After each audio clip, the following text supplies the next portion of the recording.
आराध्य के चरणों में वंदन, पूज्य प्रवर के चरणों में वंदन, उपस्थित साधु साध्वी वृंद, अणुव्रत के कार्यकर्ता, श्रावक श्राविकागण।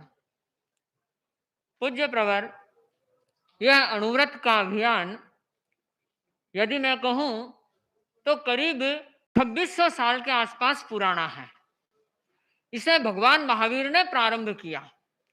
उस युग की समस्याओं को समाहित करने के लिए, तत्कालीन हिंसा जगत को परिवर्तित करने के लिए और सभी को धर्म का अधिकार देने के लिए उन्होंने इस महान अभियान का प्रारंभ किया।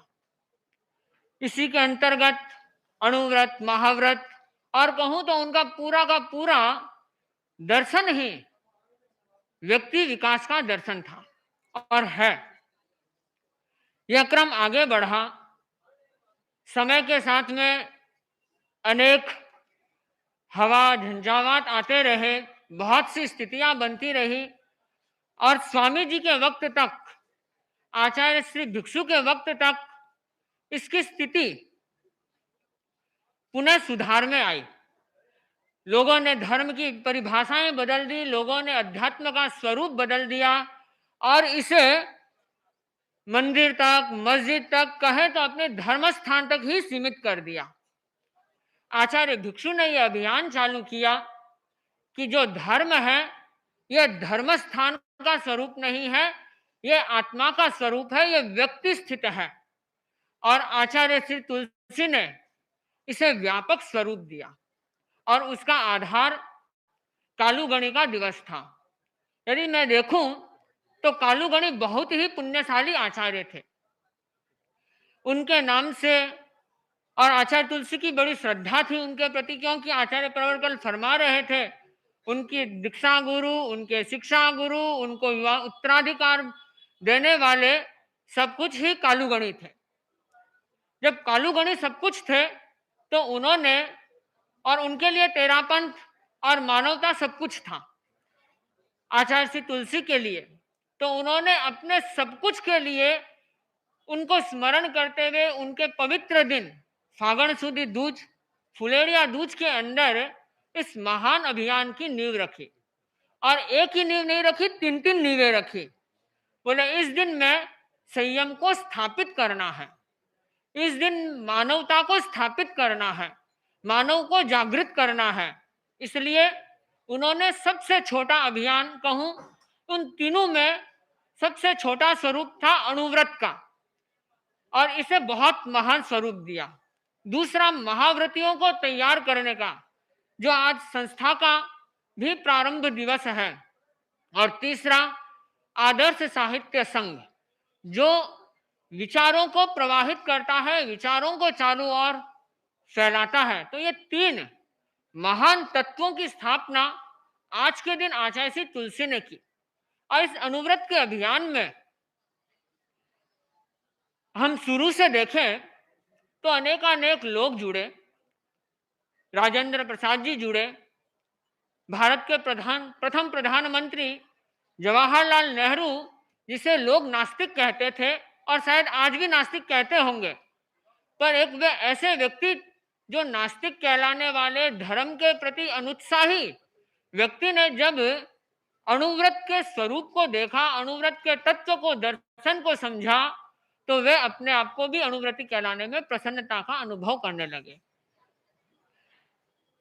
अनेक राधा कृष्णन, जो भारत के बहुत प्रबुद्ध व्यक्तित्व थे, और उन प्रबुद्ध व्यक्तित्व ने एक किताब लिखी, लिविंग फॉर ए पर्पस, इस नाम से किताब लिखी कि कुछ लोग जो जीवन कुछ पर्पस के साथ जीते हैं, और उसमें पूरे धरती में से 14 आदमियों का सिलेक्शन किया और उसमें एक सिलेक्शन था आचार्य श्री तुलसी का। और उसका हेतु यदि मैं कहूं, वह था अणुव्रत का आंदोलन। कि इस आंदोलन ने उनको इतना प्रभावित किया, इतना प्रभावित किया कि उनको लगा कि जो व्यक्ति इस अभियान को चलाता है वह वास्तव में पर्पस के साथ जीता है, वह सिर्फ जीवन नहीं जी रहा, उसके पीछे कोई ना कोई उद्देश्य है। गुलजारी लाल जी ने, और फिर आचार्य तुलसी के प्रभाव से कहूं कि इतने लोग जुड़े गुलजारी लाल जी नंदा, शिवराज जी पाटिल जैसे लोग इसके अध्यक्ष रहे, जयसुखलाल जी हाथी, जैनेन्द्र भाई आदि अनेक अनेक लोग इससे जुड़े। और इसमें साधु साध्वियों का, चारित्रात्माओं का जो योग रहा वह अद्भुत था। राकेश कुमार जी स्वामी, सुखलाल जी स्वामी, जिन्हें हम लोगों ने, काफी लोगों ने देखा भी है, और जिन्हें हमने नहीं देखा पर उनका प्रारंभ में कुछ भूमिका रही, उनका सिर्फ मैं स्मरण करना चाहूंगा। जैसे महेंद्र मुनि जी और नगराज जी अपने युग में थे, उन्होंने खूब काम किया। और महेंद्र कुमार जी स्वामी, धर्मचंद जी स्वामी पीयूष आदि अनेकानेक साधुओं ने, राजीमती जी, मास्टर जी, कनक सिंह जी आदि अनेक अनेक साधुओं ने, तत्कालीन साधुओं ने भी खूब इस अनुव्रत के आंदोलन को जन जन तक पहुंचाया और एक बहुत महान परिवर्तन की भूमिका अदा की। और कहते हैं एक बार कुछ संत जा रहे थे, रास्ते के अंदर भारत के उप सेनापति उतरे और दर्शन किए, और दर्शन करके उन्होंने पूछा कि आप आचार्य तुलसी के, अनुरोध वाले आचार्य तुलसी के शिष्य शिष्याएं हैं? तो उन्होंने कहा हाँ। तो उसे इतनी प्रसन्नता हुई, उसने कहा कि मुझे मेरे महाराज के दर्शन हो गए। तो ऐसे ऐसे अनुव्रत से लोगों का जुड़ाव और लोगों में परिवर्तन बहुत घटित हुआ। और ये एक ऐसी चीज है जिसमें निरंतरता अपेक्षित है। ये एक प्रवाह है, मनुष्य आता है और चला जाता है, तो उसमें परिवर्तन की भी भूमिका रहती है। आज कोई पीछे से आया, उसने तो अनुव्रत को नहीं पढ़ा होगा। जो आज पैदा हुआ, उसने तो अनुव्रत को नहीं जाना, जीवन के स्वरूप को नहीं जाना। तो इसमें निरंतर की अपेक्षा रहती है। तो निरंतर नए लोगों का आयात और निरंतर इसमें अच्छे अच्छे कार्यकर्ताओं का उद्भव होते रहना बहुत अपेक्षित रहता है।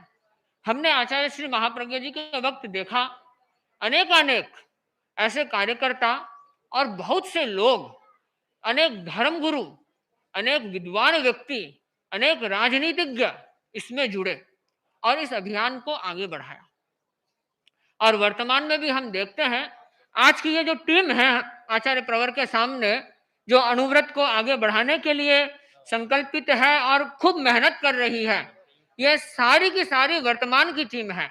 ये मैं कहूं तो अनुव्रत अनुशासता आचार्य महाश्रमण जी की टीम है। तो अभी अनेक ऐसे कार्यकर्ता नए नए जुड़ रहे हैं और इस अभियान को जो गति दे रहे हैं, ये बहुत ही महत्वपूर्ण चीज है। तो आचार्य प्रवर के सानिध्य में अनुव्रत अमृत महोत्सव, और भारत का यह है अमृत काल, कहते हैं इसे, अमृत महोत्सव है भारत की आजादी का। तो जहां असली आजादी होगी वहीं आजादी काम आएगी, क्योंकि आचार्य तुलसी ने इस आजादी को बहुत, कई बार आचार्य प्रवर एक कहानी सुनाते हैं कि व्यक्ति कहता है कि भारत आजाद हुआ और सड़क के बीच में लेट गया कि बोला कि मैं तो आजाद हूं। बोले ऐसी आजादी काम की नहीं है।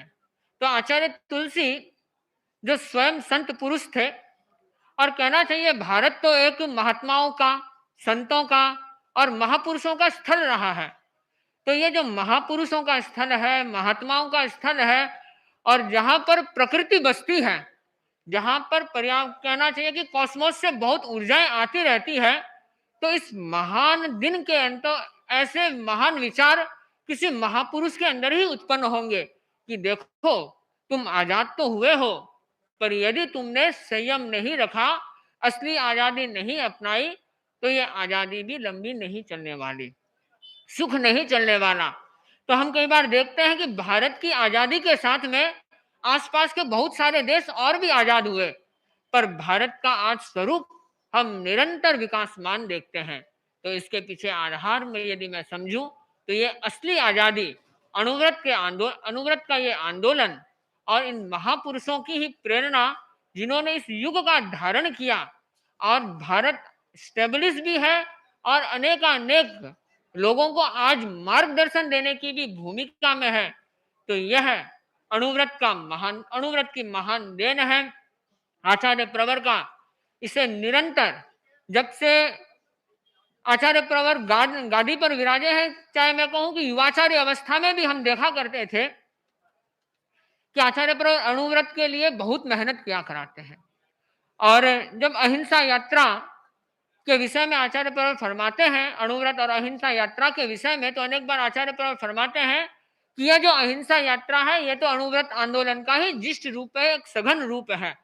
तो अणुव्रत आंदोलन के लिए जहां पर आचार्य प्रवर हजारों हजारों किलोमीटर की यात्रा कराते हैं कि अणुव्रत अनुशासता मानवता के लिए इतना महान उपक्रम करवाते हैं, तो मेरा मानना भी है और आज धीमे धीमे लोग स्वरूप भी देख रहे हैं कि यह आंदोलन मानव को मानव बनाने के लिए और तीव्र गति से आगे बढ़ रहा है और दुनिया को जो दुनिया विकास कर रही है, इस विकास दुनिया को, इस आजाद भारत को वास्तव में असली आजादी की ओर ले जाने का काम कर रही है। तो मेरा आचार्य प्रवर से कहूं तो इस आंदोलन के प्रारंभ दिन में आंदोलन के लिए यह आशीर्वाद मांगता हूं कि यह आंदोलन मानवता को पुष्ट करता रहे, इसके कार्यकर्ता और चारित्र आत्माएं और भी अनेकानेक जो इसके सद्भाव रखते हैं, लोग जुड़ करके इस आंदोलन को और मानवता के इस महान यज्ञ को सफल करें। इसी के साथ ओम